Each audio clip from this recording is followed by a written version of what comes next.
The Senate will come to order. The Secretary will call the roll. Senator Buck. Senator Cannizzaro. Senator Cruz Crawford. Senator Daley. Senator Dignate. Senator Dondero-Loop. Senator Ellison. Senator Flores. Senator Hansen. Senator Krasner. Senator Lang. Senator Neal. Senator Wynn. Senator Orenshaw. Senator Pizzina. Senator Rogish.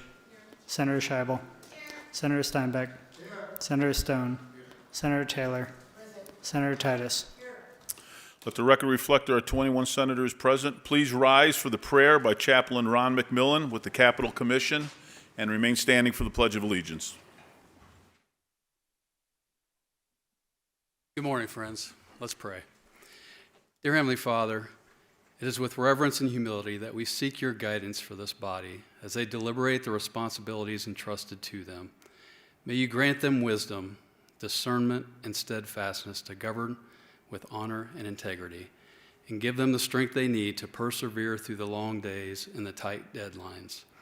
Endow them with hearts that reflect the compassion of Christ, who instructed us to love our neighbors as ourselves.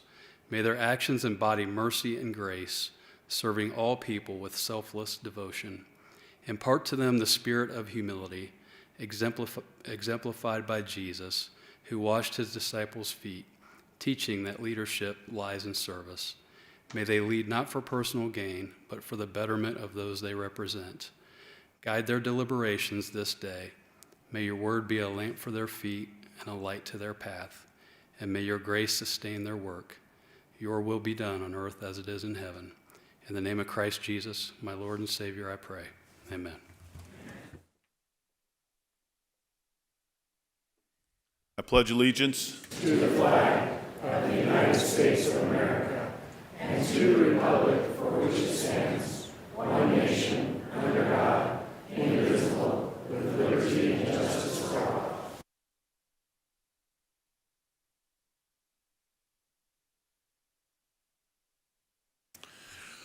Order of Business 3, reading and approval of the journal. By previous order of the Senate, the reading of the journal is dispensed with, and the President and Secretary are authorized to make the necessary corrections and additions.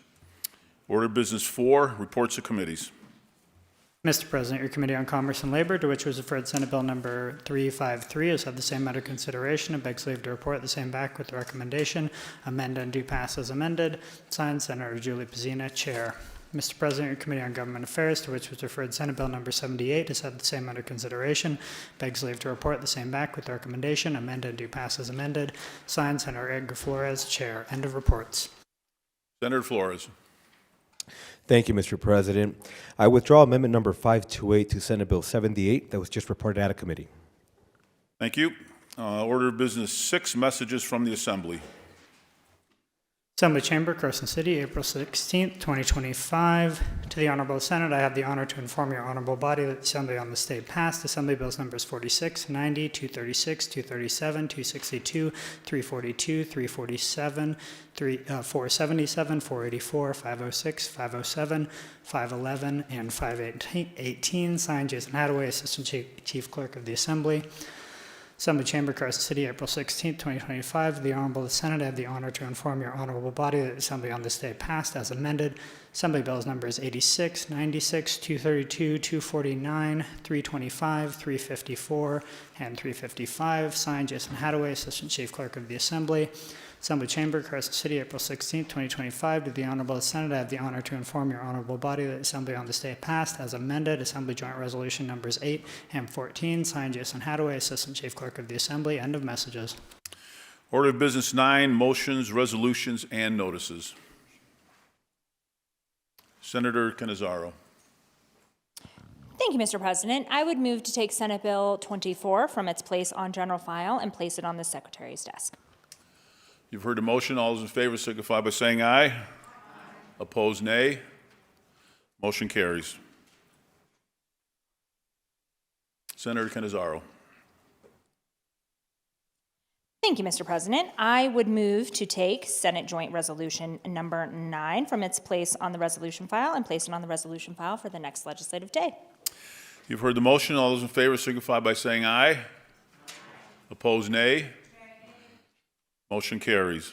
Senator Cannizzaro. Thank you, Mr. President. I would also move to take Senate Bills 125, 171, 208, 210, 215, 276, 311, 347, and 372 from their place on general file and place them on general file for this next legislative day. You've heard the motion. All those in favor signify by saying aye. Aye. Opposed, nay. Motion carries. Senator Cannizzaro. Thank you, Mr. President. I would move that starting today and through April 22nd, 2025, all necessary rules be suspended. The reprinting of all Senate bills and resolutions amended on the second reading file, resolution file, or general file be dispensed with, and the Secretary be authorized to insert all amendments adopted by the Senate and place the amended bills and resolutions on the appropriate reading files. This suspension will not affect the movement of bills through the legislative process. We are simply dispensing with reprinting to give some respite to legislative staff who are literally working day and night to produce all the documents we need to stay on track. You've heard the motion. All those in favor signify. Remarks from the floor. Senator Titus. Thank you, Mr. President. I just needed a clarification, Majority Leader, that when you said all necessary rules, wanting to make sure that does not include Senate Joint Rule 109, which would allow voting, introduction and voting on a bill the same day on the general file. Senator Cannizzaro.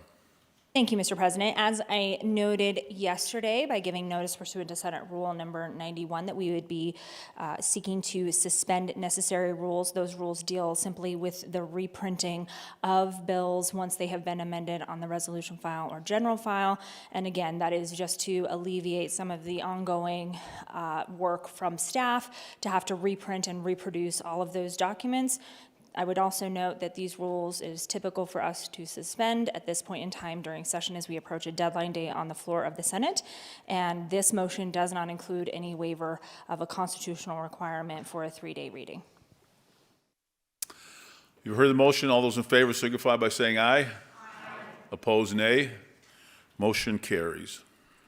Senate Concurrent Resolution Number 2, introduced by Senators Danyate, et cetera, recognizes the Fruit Loop as a historical LGBTQ plus landmark in Clark County, Nevada. End of resolution. Are there any amendments? There are none. Senator Donate. Thank you, Mr. President. Senate Concurrent Resolution 2 recognizes the Fruit Loop as a historical landmark in Clark County, Nevada. The resolution urges the Director of the Nevada Department of Transportation to install directional signs to direct tourists and members of the public to the location of the Fruit Loop, which is located on East Naples Drive, where it meets South Paradise Road and South University Center Drive in Las Vegas. Finally, the Las Vegas Convention and Visitors Authority and the Division of Tourism are encouraged to produce materials concerning the cultural and historical significance of the Fruit Loop for the inclusion on maps and other marketing materials. And Mr. President, I do have a few personal remarks. So today, we are going to be voting on SCR 2 to designate the Fruit Loop in Las Vegas as a historical landmark, a long overdue step in honoring a vital part of our city's cultural and civic or civil rights history. Since the 1950s, the Fruit Loop has served as a safe haven for many of our community members looking for refuge, celebration, and visibility during times when acceptance was far from guaranteed. It's a place where icons like Liberace, Sammy Davis Jr., Debbie Reynolds, and Joan Rivers found community, and where generations of Nevadans have built a sense of belonging. Recognizing the Fruit Loop isn't just about preserving civil rights history, it's about uplifting the stories of resilience, pride, and progress that helped shape Las Vegas into the diverse city it is today, and I encourage my colleagues to vote in support of this bill. Thank you. Senator Donate, is that a motion to pass? That is a motion to adopt. Thank you. You've heard the motion. Are there any remarks from the floor? Seeing none, those in favor signify by saying aye. Aye. Opposed, nay. Motion carries. SCR 2 is resolution is adopted and order transmitted to the Assembly. Assembly Joint Resolution 8, proposed by Assembly Members Dahlia, et cetera, proposes to amend the Nevada Constitution to provide for the establishment of a business court, refer to Legislative Operations and Elections, and Assembly Joint Resolution 14 by Assembly Members Yeager, et cetera, and Senator Scheibel, et cetera, condemns the January 6, 2021 attack on the U.S. Capitol and denounces the use of presidential pardons and commutations to absolve the rioters, refer to Legislative Operations and Elections, as end of Assembly resolutions. Senator Lang.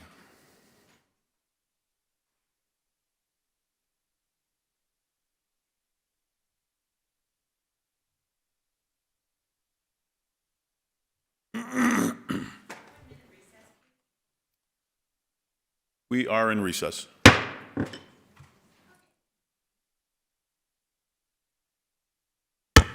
We are back in order.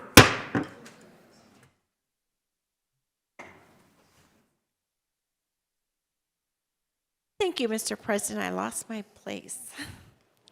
I move to refer Assembly resolutions to committees as listed. If there are no objections, so ordered. Senator Orenshaw has approved the addition of Senator Daley as a sponsor on Senate Bill number 179. And Senator Orenshaw has approved the addition of Senator Ellison as a sponsor on Senate Bill number 179. That concludes Order of Business 9. Order of Business 10, introduction, first reading, and reference. Assembly Bill 46 by Assembly Committee on Growth and Infrastructure revises provisions relating to privileges applicable to information obtained from records and other property of public utilities and certain other entities, refer to Growth and Infrastructure. Assembly Bill 86 by the Assembly Committee on Natural Resources revises provisions relating to forestry, refer to Natural Resources. Assembly Bill 90 by the Assembly Committee on Judiciary revises provisions relating to juvenile justice, refer to Judiciary. Assembly Bill 96 by the Assembly Committee on Government Affairs revises provisions relating to master plans, refer to Government Affairs. Assembly Bill 232 by Assembly Committee on Government Affairs makes changes to the computation of credit for service for certain members of the Public Employees Retirement System, refer to Government Affairs. Assembly Bill 236 by Assembly Members De Silva, et cetera, revises provisions governing the selection of members to certain state boards and councils performing duties related to education, refer to Education. Assembly Bill 237 by the Assembly Committee on Government Affairs authorizes any county to create the Office of Registrar of Voters, refer to Legislative Operations and Elections.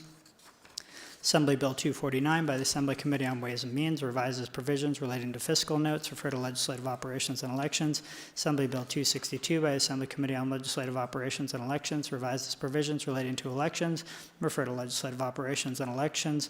Assembly Bill 325 by the Assembly Committee on Government Affairs revises provisions relating to artificial intelligence, refer to Government Affairs.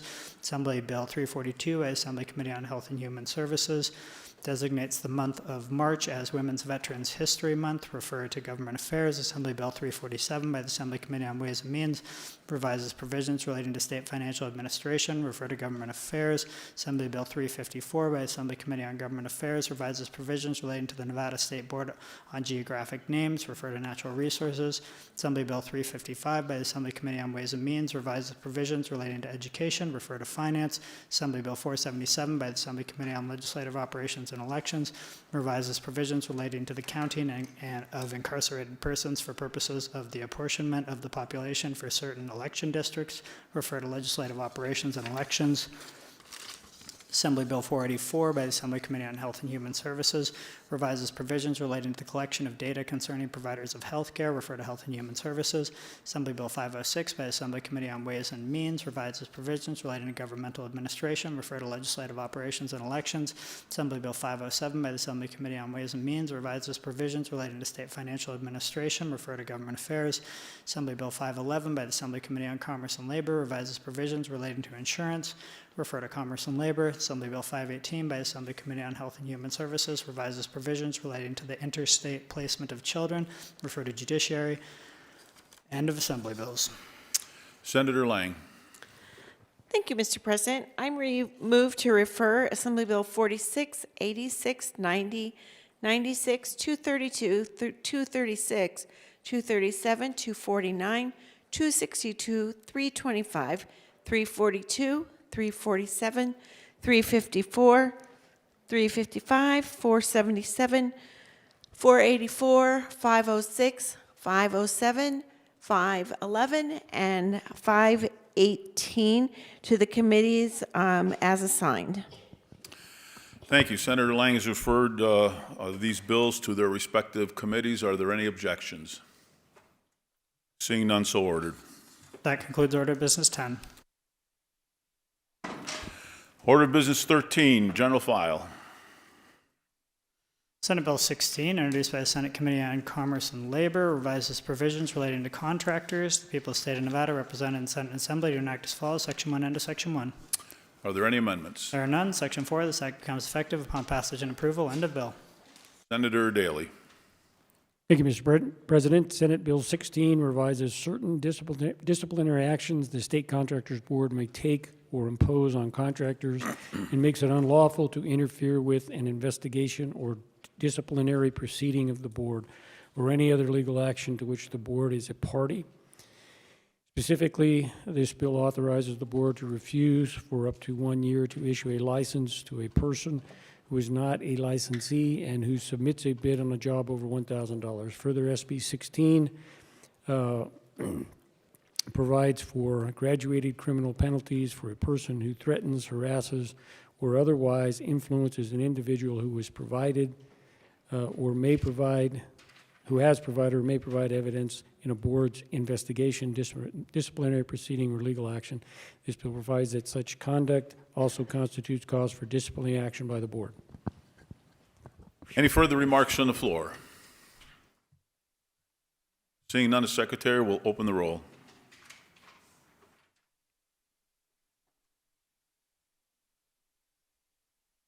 Anyone wish to change their vote? Seeing none, the Secretary will close the roll. Yeses are 21 and noes are 0. SB 16 has received the constitutional majority, is declared passed, and ordered to the Assembly. Senate Bill 17, introduced by the Senate Committee on Judiciary, revises provisions relating to specialty courts. The people of the state of Nevada represented in Senate and Assembly to enact as follows, Section 1 and Section 1. Are there any amendments? There are none. Section 5, this act becomes effective upon passage and approval. End of bill.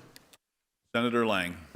Thank you, Mr. President. Senate Bill 17 revises the list of persons eligible for pre-prosecution diversion programs to exclude persons who have been charged with certain misdemeanors, previously convicted of or determined to have committed certain criminal offenses, or previously participated in a pre-prosecution program in Nevada. Additionally, the bill clarifies that the district court, justice court, and municipal court each has the authority to establish a program for the treatment of alcohol and other substance use disorders, and to provisionally refer a defendant to such program pending the outcome of a clinical or substance abuse assessment. Bill becomes effective upon passage and approval. Any further remarks from the floor? Seeing none, the Secretary will open the roll.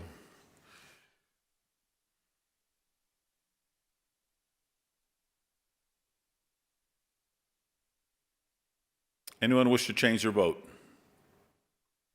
Seeing none, the Secretary will close the roll. Yeses are 21, the noes are 0. SB 17 has received the constitutional majority, is declared passed, and ordered to the Assembly. Senate Bill 28, introduced by the Senate Committee on Government Affairs, revises provisions relating to municipalities. The people of the state of Nevada represented in Senate and Assembly to enact as follows, Section 1 and Section 1. Are there any amendments? There are none. Section 14, this act becomes effective on July 1, 2025. End of bill. Senator Rogich. Thank you, Mr. President. Senate Bill 28 expands the allowable undertakings associated with tax increment areas to include affordable housing projects, fixed guideway projects, high-capacity transit projects, multifamily housing projects, transit-oriented developments, and transportation projects. The bill requires tax increment areas ordered for such undertakings to be situated in areas designated for transit-oriented development or other specified land uses and within half a mile of certain transit facilities. The bill also outlines additional criteria governing bodies must consider when establishing these areas, such as encouraging redevelopment, promoting public transportation, and increasing access to employment or educational opportunities. Thank you. Any remarks from the floor? Senator Hansen. Thanks, Mr. President. obviously, this is a bill that everybody seems to be supporting, but I think we as a body, better start paying attention to the number of tax increments areas, the tax credits we've been doing, the abatement programs through GoEd and so forth. We are siphoning off incredible amounts of money that otherwise would go to the municipalities to take care of all the normal services, police, fire, roads, and schools, and so forth. And it's approaching over $500 million. I had them go and add it all up, LCB for me. And this is another one. Now, in my lifetime, I grew up in Sparks. Sparks had one of these downtown redevelopment districts. And the city of Sparks ended up putting in over $100 million in an effort to try to prop up the downtown, which was decaying at the time. It ended up being a miserable failure. At the same time that they spent $100 million on that, we could have had, we had at the time an Alf Sorensen Community Center. We could have had 5 additional community centers for the amount of money that they put into this redevelopment district. And all they ended up doing, they were attempting to attract an anchor store, which was unsuccessful. They built a government-financed movie theater, which put the private sector movie theater out of business, and it never did any good for the downtown development. And that went from 1979 clear into the time that I became elected in 2010. It didn't succeed in its original mission. And I'm not using that as to slam the people who were trying to save downtown Sparks at the time. What I am saying, though, is we ought to let normal business cycles work, let people who are investors decide where these kinds of monies should go. Because when you start getting the government involved, it generally means there's a higher risk than would otherwise occur if the private sector investors were investing the money. So I'm just saying we need as a body to at some point look at a lot of this stuff and perhaps even remove some of the authority we've given to organizations like GoEd, which are able to make enormous tax advantages for certain people at the expense of everyone else. And this is an example of that. Nobody mentioned that, but a tax increment area is basically where they start create a special district, and instead of the monies in that district going to the normal general funds of the municipalities, they are kept exclusively in those kinds of districts. So I'm going to vote no just on principle. I realize that, maybe the only one, but I definitely think that we as a legislature need to have a serious review of all the abatements and the tax credits and all these kind of policies that we are using all the time to attract giant corporations in so many cases that could easily afford to pay it, when in fact they don't pay. It means the smaller business community and the individual taxpayers have to make up the difference. So I'm going to vote no out of principle. Thank you, Mr. President. Any further remarks from the floor? Seeing none, the Secretary will open the roll.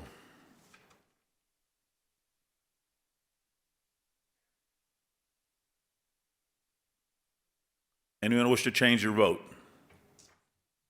Seeing none, the Secretary will close the roll.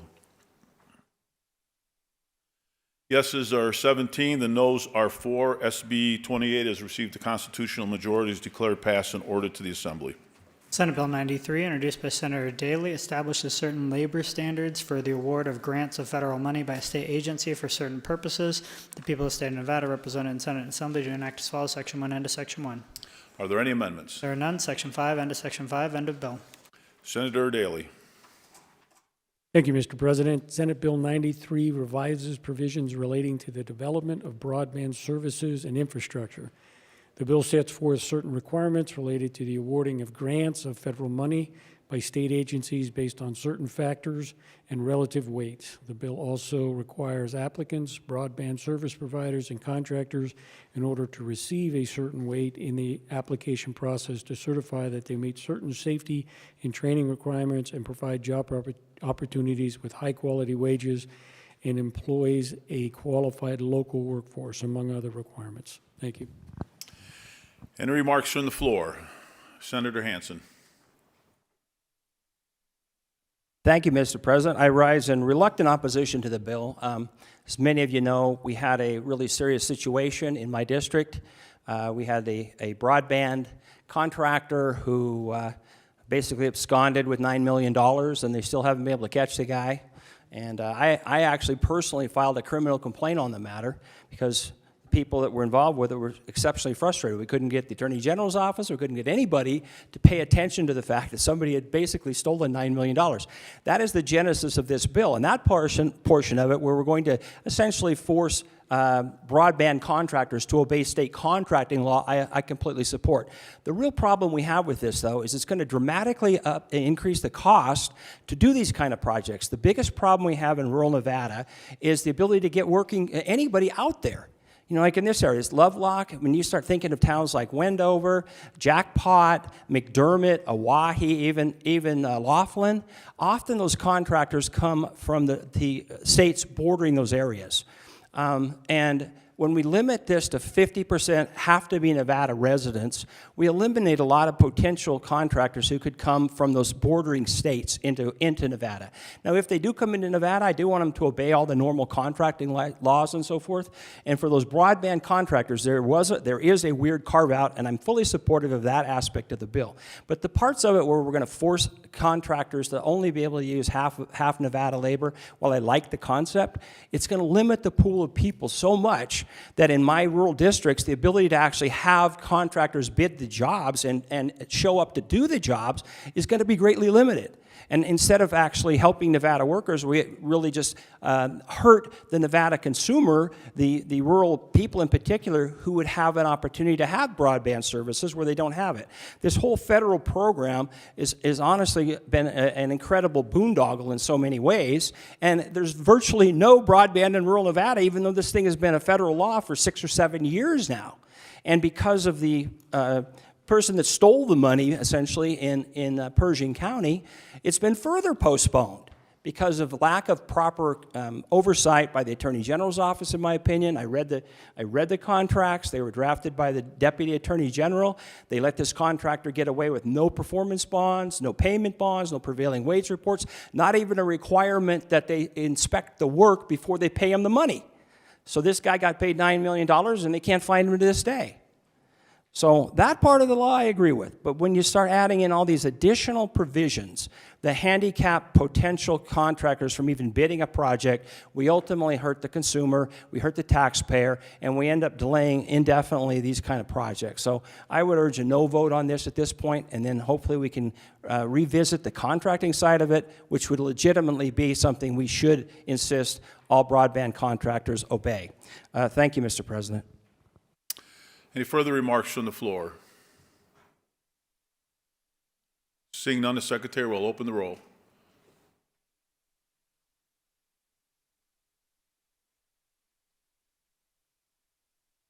Anyone wish to change their vote? Seeing none, the Secretary will close the roll. Yeses are 13, the noes are 8. SB 93 has received the constitutional majorities declared passed and ordered to the Assembly. Senator Cannizzaro. Thank you, Mr. President. I would move to take Senate Bill 99 from its place on general file and place it on general file for the last agenda for this legislative day. Thank you. You've heard the motion. All those in favor signify by saying aye. Aye. Opposed, nay. Motion carries. Senate Bill 138, introduced by Senator Cannizzaro, makes revisions governing health care for pregnant women and newborn children. The people of the state of Nevada, represented in Senate and Assembly, to enact as follows. Section 1, end of Section 1. Are there any amendments? There are none. Section 3, end of Section 3, end of bill. Senator Cannizzaro. Thank you, Mr. President. I rise in strong support of Senate Bill 138. For so many people who are going in to have a baby in the hospital, the last thing that they want to think about is what happens if that baby has a low birth weight. What happens if that baby has a medical complication that requires that baby to stay in the NICU?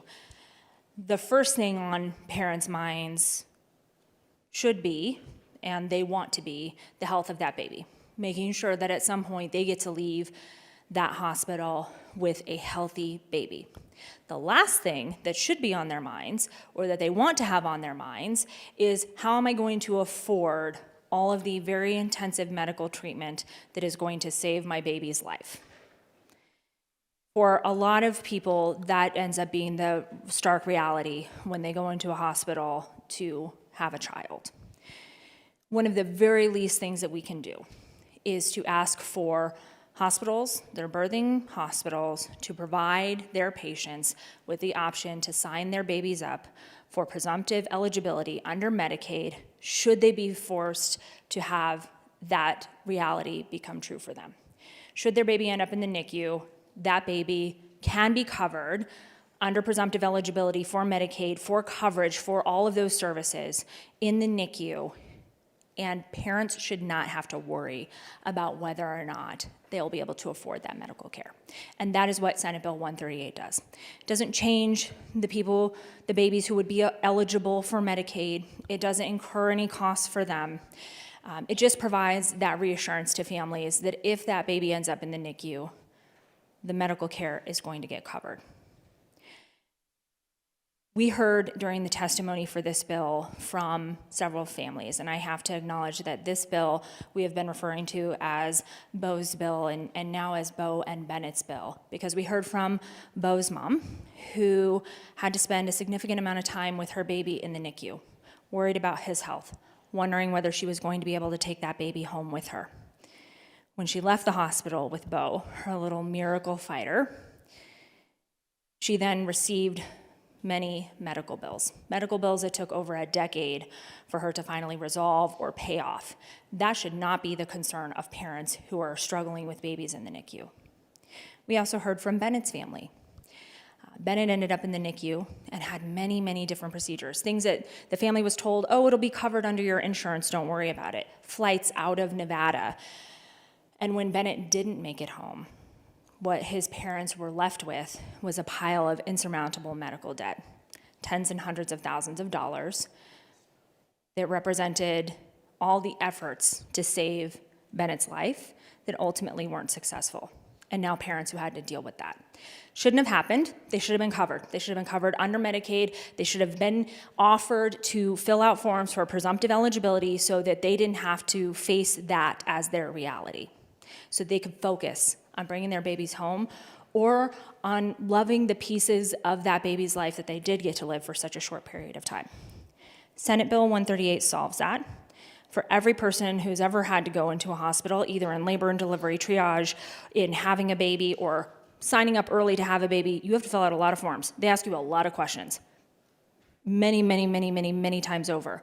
The one more thing we're going to ask for them to ask parents is, if your baby ends up in the NICU and is presumptively eligible for Medicaid, do you want to fill this out so that if that happens, you can focus on your baby, you can focus on taking that baby home, and you don't have to worry about the medical debt that is piling up and whether or not you're going to be able to sustain that long enough to take that baby home. So I would urge my colleagues to vote in support of Senate Bill 138, to vote for all the strong, fighting NICU babies, to give those parents a little bit of relief, and for Bo and for Bennett. Thank you, Mr. President.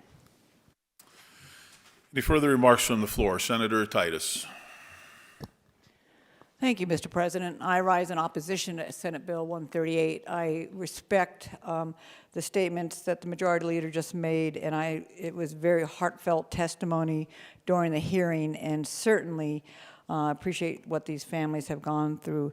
My issue is not the children. My issue is with this bill is that it is a mandate, in my mind, for private hospitals to accept Medicaid, which we know Medicaid does not cover costs.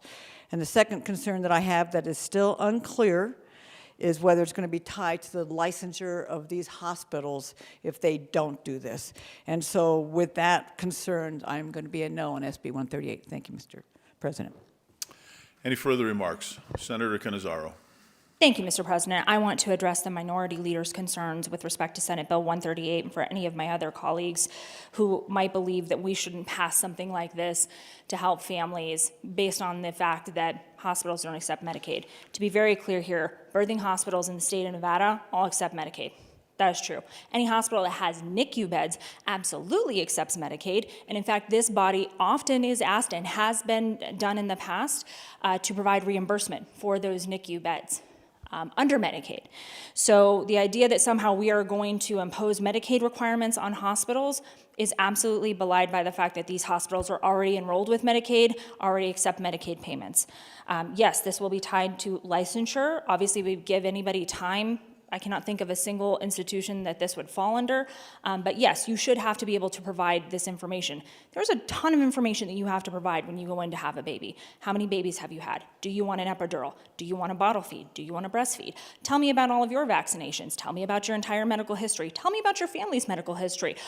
Is the father going to be here? Who's going to be in the room with you? Do you have a doula? Do you have a midwife who you want to assist you? What sort of intervention do you want to have? What sort of bed do you want to have? Do you want to use a peanut for your labor assistance? Do you not want to?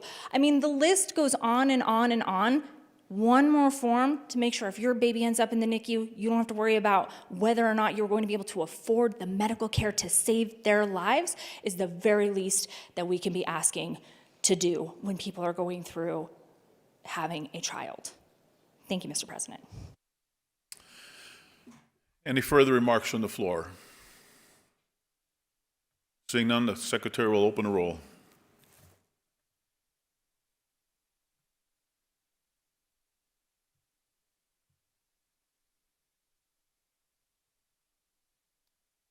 Anyone wish to change their vote?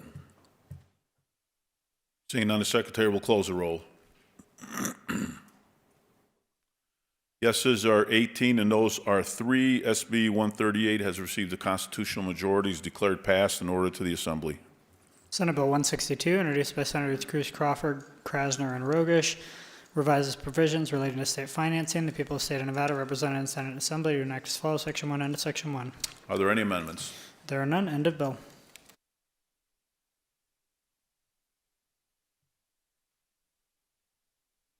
Senator Cruz Crawford. Thank you, Mr. President. I rise in strong support for Senate Bill 162, which requires an entity as a condition for the acceptance of appropriation of state money to agree to comply with certain civil rights or employment laws applicable to any entity. And I just thought today was such a great day to vote on this because today's Senior Day, and in this we codify Age Discrimination in Employment Act of 1967 along with Americans with Disabilities Act of 1990. Thank you. Any remarks from the floor? Seeing none, the secretary will open the roll.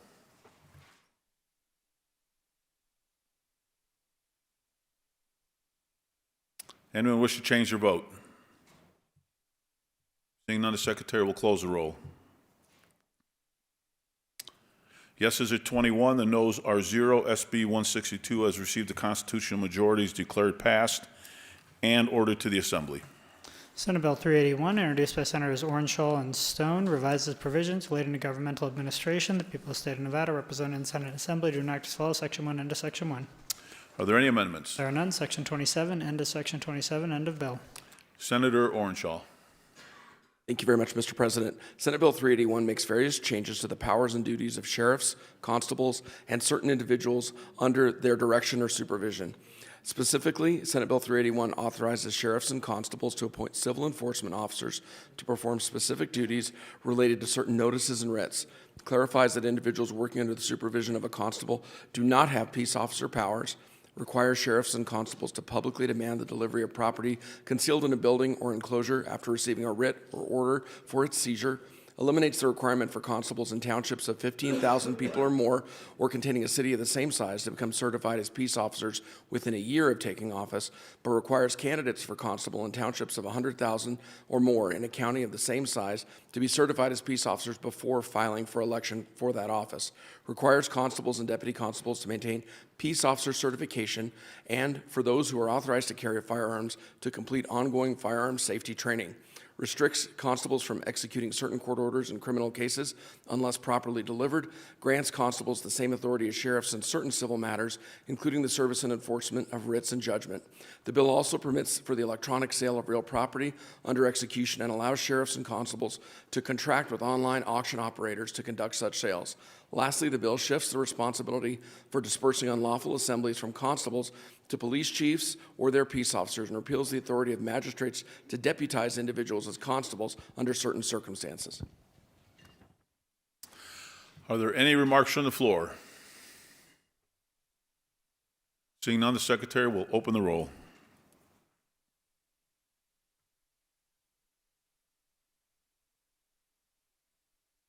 Anyone wish to change their vote? Seeing none, the Secretary will close the roll. Yeses are 20, the noes are 1. SB 381 has received a constitutional majority, is declared passed, and ordered to the Assembly. Senate Bill 450, introduced by the Senate Committee on Government Affairs, revises provisions relating to bailiffs and deputy marshals in certain courts. The people of the state of Nevada, represented in Senate and Assembly, do enact as follows: Section 1, end of Section 2. Are there any amendments? There are none. Section 2, end of Section 2, end of bill. Senator Scheibel. Thank you, Mr. President. Senate Bill 450 revises provisions concerning bailiffs and deputy marshals in certain courts. Specifically, the bill provides that bailiffs and deputy marshals in a county whose population is 700,000 or more are local government employees of the county, establishes provisions governing the assignment of such bailiffs and deputy marshals for the court in lieu of such persons being appointed by the judge or justice of the peace, removes the requirement for deputy marshals to comply with any duties prescribed by the judicial officer, authorizes a bailiff or deputy marshal to provide service of process, and removes the requirement for bailiffs and deputy marshals to give a bond. Any remarks from the floor? Seeing none, the Secretary will open the roll.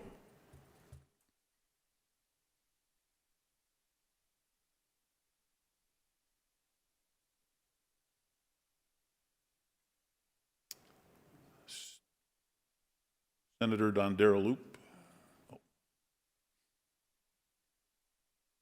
Anyone wish to change their vote? Seeing none, the Secretary will close the roll. Yeses are 11, the noes are 10. SB 450 has received a constitutional majority, is declared passed, and ordered to the Assembly. That concludes Order of Business 13 on the first agenda. Order of Business 16, remarks from the floor, introduction of guests. Senator Lang. Thank you, Mr. President. If Shirley Sousa, Maurice Page, and David Sousa would stand, please. Shirley Sousa is currently president of VFW Auxiliary Post 3396 and works with Honor Flight. Shirley previously served as president of the VFW Auxiliary National Organization and department president. David Sousa, VFW Post 3396, is currently adjunct Department of Nevada Veterans of Foreign Wars. David previously served as a National Council member, Army Post 3396, as well as VFW Nevada Department Commander, and was awarded the All-American Department Commander status for his dedication to the members of the VFW. Maurice Page is the Executive Director of the Nevada Housing Coalition.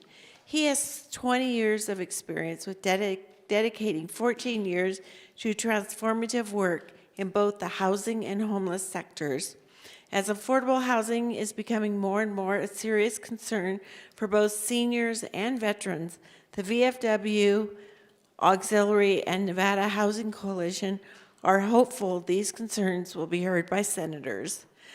Please make them feel welcome today.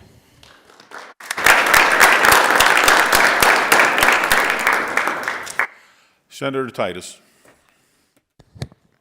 Thank you, Mr. President. Today is my mother's heavenly 100th birthday. My mother wanted so much to make it to 100, but she only made it to 92. But I will tell you that this body, not this one, but the other house in the Assembly, honored her when she turned 90 and she was able to join us on the Assembly floor, and she was so happy with that, that I thought it would be very important for us to have a chance to honor her today on her 100th birthday, and I know she's watching. My mother was born in Smith Valley, obviously 100 years ago today, and she was delivered by Dr. Mary Fulston, who I replaced as a physician. It was, my mother had the honor of being created in the house where she ultimately died with my sister and myself holding her hands when she did enjoy her heavenly Father and was home and at peace with that. So if you would so honor me in giving my mom a little honor on her 100th birthday, thank you.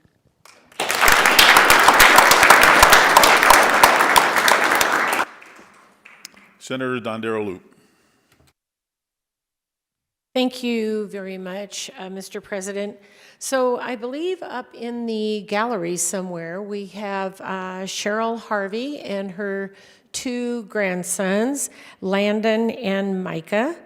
And I would like to welcome them to the floor, but I would also like to tell you all, because I would like a big thank you. Cheryl is an absolute rock star in our LCB division. She keeps everything running in fiscal, and she does the fiscal note system and tracks all the budgets and bills. So with her, we'd all be scrambling. So please welcome Micah, Landon, and Cheryl Harvey to the floor.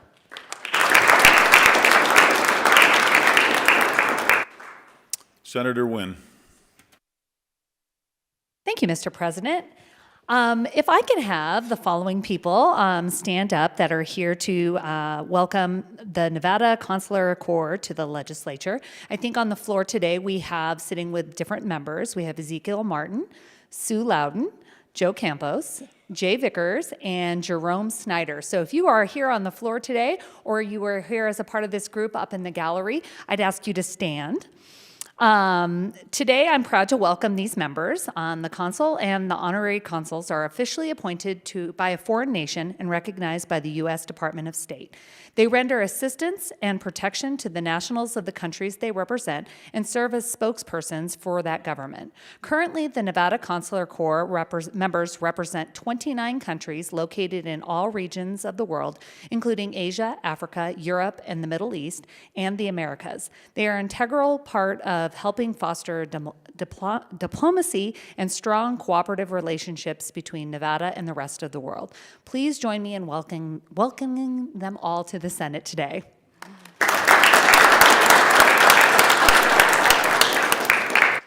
Senator Scheibel.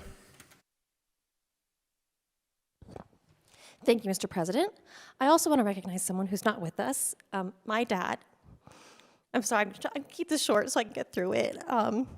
He died a year ago today, and this is the first time I've had a public opportunity to thank all of my colleagues, especially my friend from District 14, and all of you for the love that you showed him, the care that you showed him for the last 6 years. When his health got poor and he was considering moving down to Las Vegas to be nearer to me, his only concern was that it would be harder to get to the legislature. And so I just want to thank you all for the love and support that you've shown our family.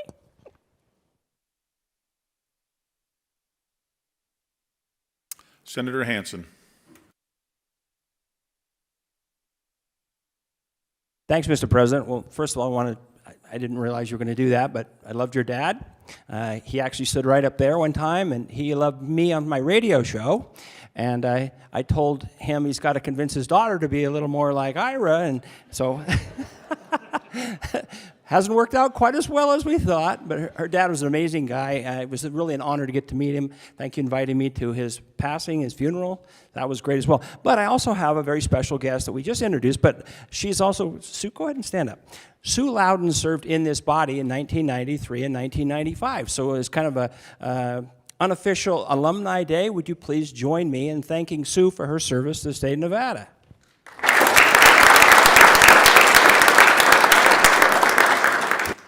Senator Neal. Thank you, Mr. President. I just guess this is order business 16. So I just had a couple of comments. Hopefully this isn't going to be a tearjerker violation of church and state, probably both. But it was something I was supposed to do on Tuesday, but I was so exhausted that I was like, absolutely not. So I wanted to thank all of my colleagues who supported me while I was out on February 18th. I also want to acknowledge the majority leader, because I can't see your district right now, and the chair of finance and the chair of government affairs, because majority leader, because if she had not got me airlifted out, I wouldn't be here today. From the doctors, they said if I had waited 2 hours, I wouldn't be here. The fact that she asked me, and I'd already been in planning mode since Assemblyman Tyrone Thompson passed away, that I knew what I was going to do. And so when she said, "What do you need?" I was like, "Airlift me out."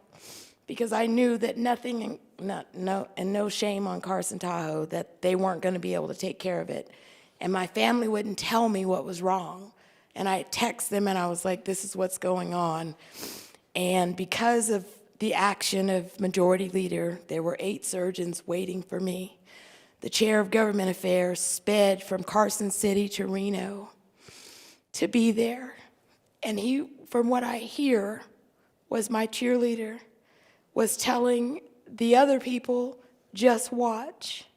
Dina will come out of this and she will return even stronger. And so where everyone was sitting and thinking, whoa, this is serious, he knew. And you always have to have a cheerleader in the room who's saying that the opposite will occur. And they stayed, 2 members on the other house stayed until 7 in the morning, till my family came. The chair of finance, when I left, and believe it or not, I talked them to let me out. I was like, I'm actually leaving and going home, if you didn't know, but I'm leaving. When I came home, I wasn't fully aware of everything that happened, but so that my colleague that's on government affairs, it wasn't a heart attack, it wasn't a stroke. It was actually a very specific type A dissection that ran all the way through my abdomen. I didn't know that, but I found out when the chair of finance, I called her because I went home and I was feeling the same and I didn't know what it was, but this is how good God is, that, and only the member from Smith Valley will know this, is that my true lumen and false lumen were actually feeding my organs, and I didn't even know that. That when God said it was going to be settled, he settled it. That the cardiac surgeon, separate surgeon in Vegas, when he saw it, he was like, I would have no change. And that what that surgeon did was perfect. And that there is nothing in your body, currently no deficiencies, and folks normally have deficiencies. They've had a stroke after, but the ability to walk, speak, think, and move was unheard of. And that's how I know that it was settled, that something I had no idea. My family doesn't have a history of it, so for all the people who are like, did it run in your family? No.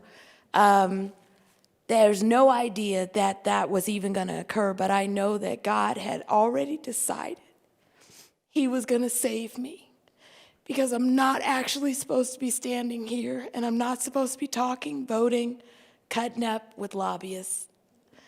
And so I want to thank my colleagues for, number one, supporting my family, sending cards, gift cards, and everything they did that I found out, because when I woke up on the 3rd day, not even aware of what happened, I wrote. I couldn't even open my eyes, and I was trying to write.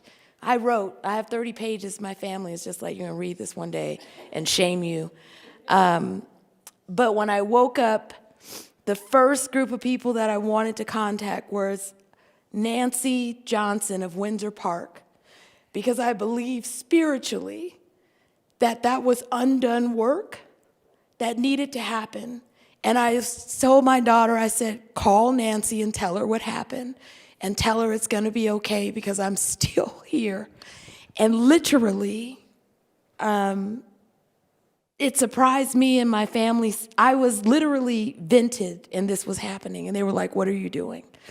But this is how I know that it was settled, because my lungs were half filled with fluid.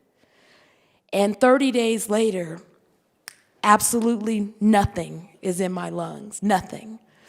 And when the doctor saw that the x-ray was completely, nothing was there, he was like, I don't even understand what's going on. And I was like, well, if God's gonna heal you, he heals you totally. It's not halfway. It's 1,000% it. And there's no questioning. And so the folks that were asking me psychologically, how do I feel? Grateful, thankful.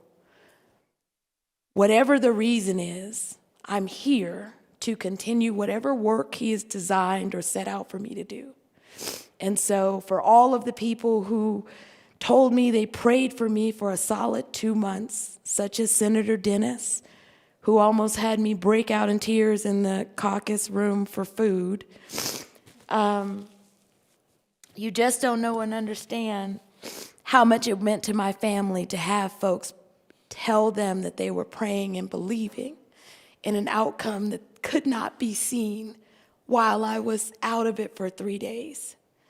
And I know that I'm here for a reason, and I thank you all for just the love, prayers that you sent my way, because I believe that the spirit realm was working while I was completely not conscious and went through 2 surgeries literally back to back, and I didn't even know that that happened to me.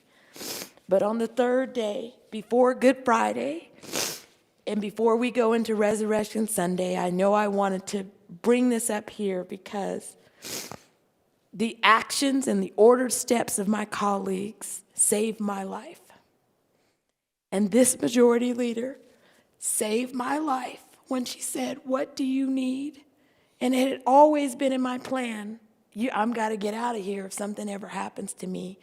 And she was the person to do that, who had always thought it would be my daughter who would do it, but it was me who ended up doing it. And from some really weird thing, not knowing what was going to happen to me, I uploaded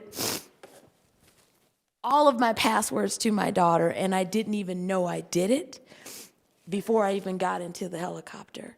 And so I'm saying this to you guys because if you don't believe in God, I'm a reason for you to care that He exists and that He is very real and present in all of our lives, because He made it so. Because if I'd have kept pushing around and fooling around in this building and trying to fix things, I wouldn't be here today, but something stopped me from continuing, and I drove myself to the emergency room because I'm a stubborn spirit, and God must know that whatever, I was gonna make it. And I found a note I wrote to myself at 11:30 a.m. in my phone. God, just let me make it out of this building. And I didn't even realize that I wrote it until the 5th day. But that's why I'm saying this to you guys, because it's totally ordered if you're here or not. And with that, thank you, Mr. President, for the leeway and the ability to speak under Order 16.